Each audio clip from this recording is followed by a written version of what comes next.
Hi everyone, welcome back to my classes. It's Divya here.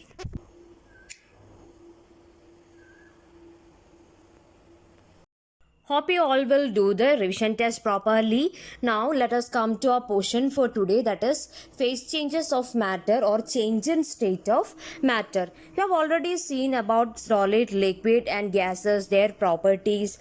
Now one interesting fact about these three states of matter is that they are very much interconvertible. That is, solid can be converted to gas, gas can be converted to solid, solid can be converted to liquid, liquid can be converted to solid, gas can be converted to liquid, and liquid can also be converted back to solid. So these are the change in states of matter. Now let us see the change in state of matter one by one. Before getting into it, one thing you always have to remember, whatever be the change in state of matter within each other, heat is always having a role. Heat will be either absorbed or released. Now let us come to melting or fusion. Now this is the process where the solid state is being changed to liquid state by absorbing heat. Okay, so that is the definition. Now in your daily life, you know how ice is melting into water. You can consider that same example itself. Now coming to melting point, I told you heat is having a role in that. When heat is being absorbed, there will be a change in temperature. Now there will be a particular temperature at which this solid is completely changing to liquid. At that point of temperature you call of a substance, you call it as the melting point of that substance. Okay, for example, melting point of ice will be 0 degrees Celsius.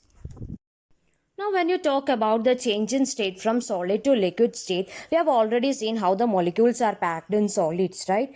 So, when the molecules vibrate or when heat is being supplied, what happens is that the molecules will vibrate more and more, so that they will have kinetic energy, right? So, that kinetic energy will overcome the force of attraction between the molecules, so that they start separating far away. As the molecules are becoming far and far, it will be changing to liquid state. That is what is happening here. Now we have seen what is melting or fusion. In the beginning I told you solid state can be converted to liquid state. At the same time, liquid state can be converted back to solid state also, right? So that process, that is just the reverse of this process, you call it as freezing. Okay, you call it as freezing. Now what is freezing? Freezing means it is the process of change of a substance from liquid state to solid state, right? Now same as that of the melting point, you are having freezing point. Freezing point means the temperature at which the substance changes from liquid to solid, you call it as freezing point, right? For example, water freezes at 0 degrees Celsius to form ice at 0 degrees Celsius. Here heat is released, not absorbed. The next change in state of matter we are going to see is from change in liquid state to gaseous state.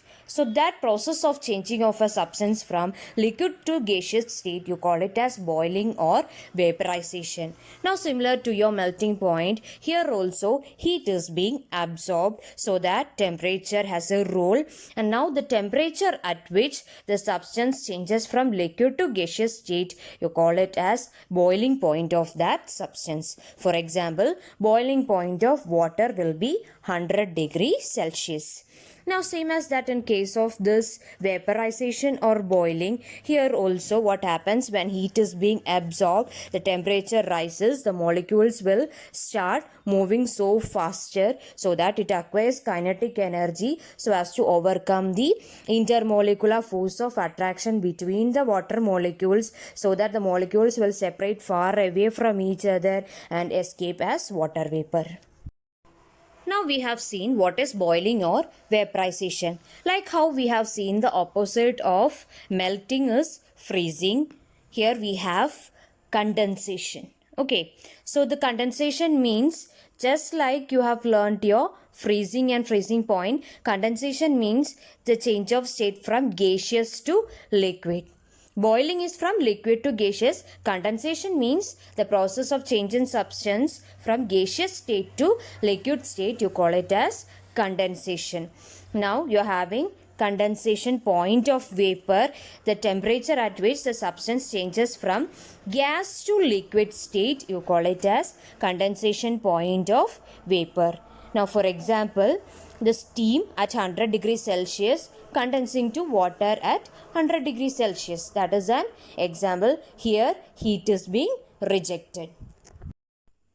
Now we are coming to the third set of change of state of matter, that is from solid to gaseous state directly without changing into liquid. That process you call it as sublimation. For example, camphor, iodine, etc. So you might have seen when you burn camphor, camphor is of solid state, right? A white color substance. When you burn it, you are not going to see any liquid state there. After some time, the camphor completely vanishes as what vapors, right? So that is what you call it as sublimation. Now, as I told you in the beginning earlier also, not only the solid state can be converted to gaseous state directly, gaseous state can also be converted directly to solid state without intermediate state of liquid. That process you call it as deposition. Okay, that process you call it as deposition. Now, one important point is that throughout whenever we learned about the change in state of matter, the one thing we have specified was either heat is absorbed or released or rejected, right?